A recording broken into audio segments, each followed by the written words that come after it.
Stretching an incredible 1,637 kilometers, this high-speed electric railway zips passengers at 160 kilometers per hour and freight at 120 kilometers per hour, starting at the bustling port of Dar es Salaam and ending in Isamilo. It's a game-changing megaproject, positioning Africa as a rising power in global trade. But beneath the promise of progress lies a burning question. Is this railway truly African? Hey guys, it's Jerry, and today I'm diving into something that gives me chills. Projects like the Tanzanian Railway aren't just impressive in scale, they're also a symbol of China's growing grip on Africa.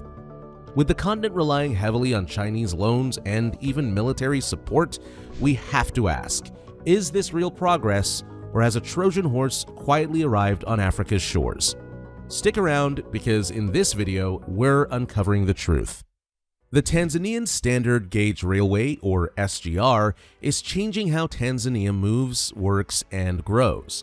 It's a massive project stretching across the country, starting at Dar es Salaam on the eastern coast, right by the Indian Ocean. From there, it cuts across Tanzania's heartland and ends near Mwanza in the north at Isamilo on the southern shore of Lake Victoria. This isn't just a railway, it's a fast, all-electric system built for both passengers and heavy cargo.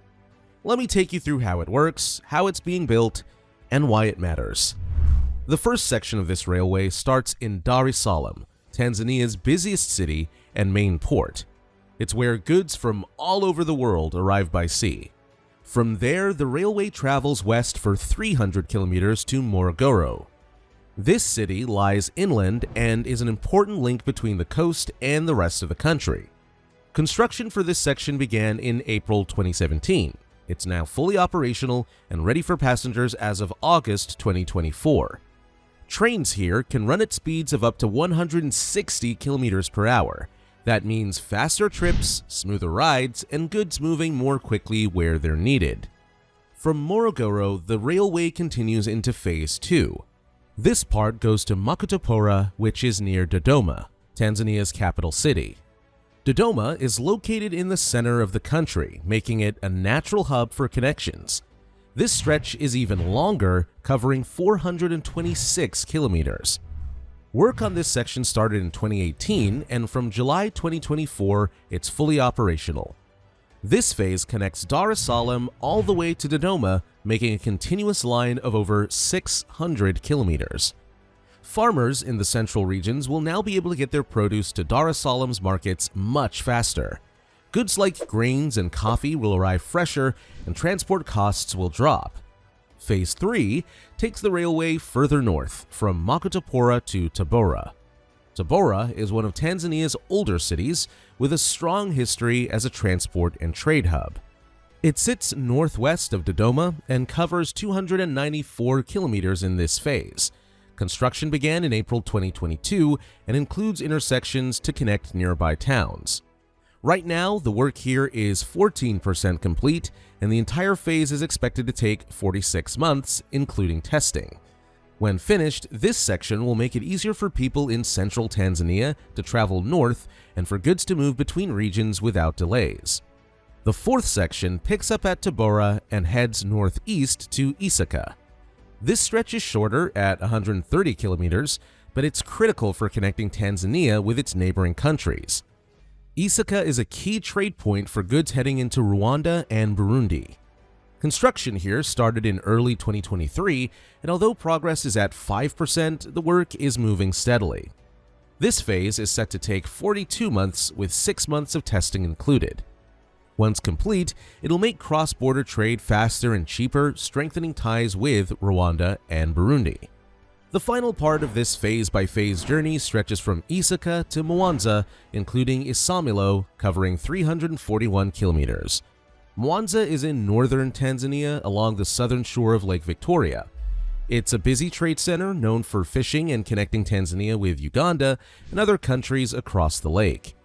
Construction on this stretch began in 2021 and is already more than halfway complete at 54%. When this phase is done, goods and passengers will move smoothly from the north to the center and all the way to the coast, creating new opportunities for businesses and families alike. So, how does this railway achieve all this? The answer lies in the technology it uses. This is not an old-fashioned railway with diesel-powered trains. It's fully electric. Trains run cleaner, faster, and more efficiently with less pollution. Passenger trains reach up to 160 kilometers per hour, while cargo trains move at 120 kilometers per hour. These speeds mean shorter travel times for people and quicker deliveries for goods. It reduces costs for businesses, making products cheaper for consumers. The construction itself is a marvel of modern engineering. Workers and engineers use continuous welded rails, which are stronger and more durable than older designs. These tracks can handle the weight and speed of electric trains without wearing down quickly. Concrete sleepers hold the tracks firmly in place, ensuring stability. Bridges, culverts, and overpasses are carefully built to allow safe crossings for roads, rivers, and even wildlife. Each phase is planned and tested to handle the heavy use it'll see once fully operational. The stations along the route are also modern and built for convenience. They include automated systems to manage train schedules and ensure safety. Waiting areas are designed to be comfortable, and security systems, including cameras, keep passengers safe. There's also access for people with disabilities, making the railway more inclusive.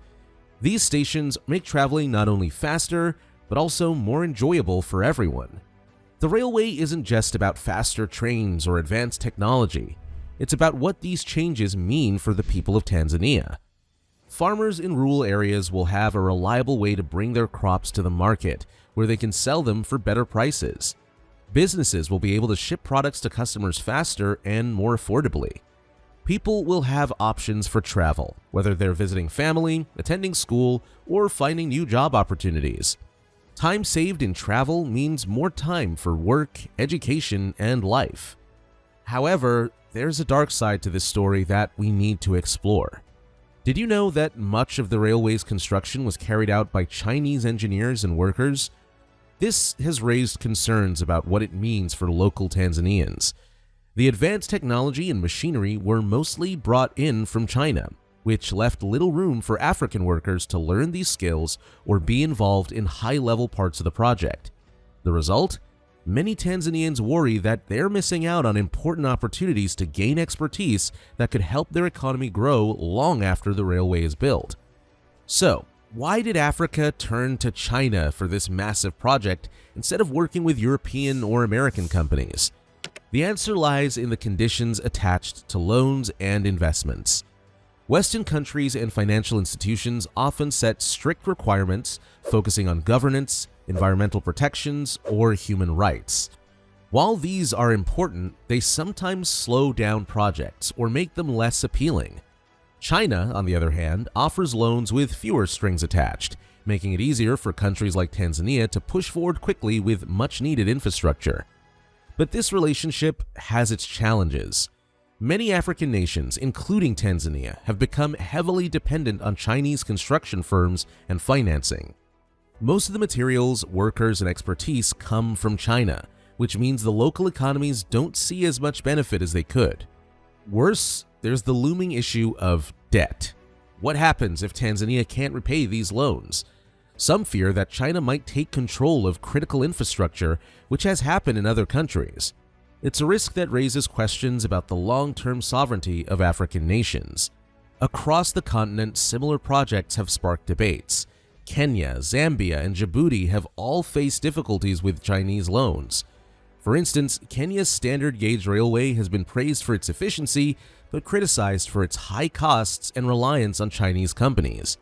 Zambia has struggled to repay its loans, leading to worries that China could seize key national assets. Even Djibouti, where China has a military base, has raised concerns about how debt might influence its sovereignty. Despite these concerns, China has repeatedly assured Africa and the world that it has no intention of taking over countries or controlling their politics. Officials have highlighted China's commitment to mutual respect and cooperation, but critics argue that these reassurances often lack transparency. When asked direct questions about the risks of debt dependency, China sometimes avoids giving clear answers which don't help ease the doubts. On the brighter side, some African nations are taking steps to balance the scales. Regional cooperation is growing, with countries working together to reduce their dependency on a single partner like China. They're seeking new ways to finance projects, sometimes turning to partnerships with private companies or exploring regional development funds. These efforts show that Africa is not a passive in this story. It's looking for ways to take control of its future. If you found this story interesting, hit the like button, share your thoughts in the comments, and don't forget to subscribe and turn on notifications so you won't miss our next video. Let's keep exploring these important topics together.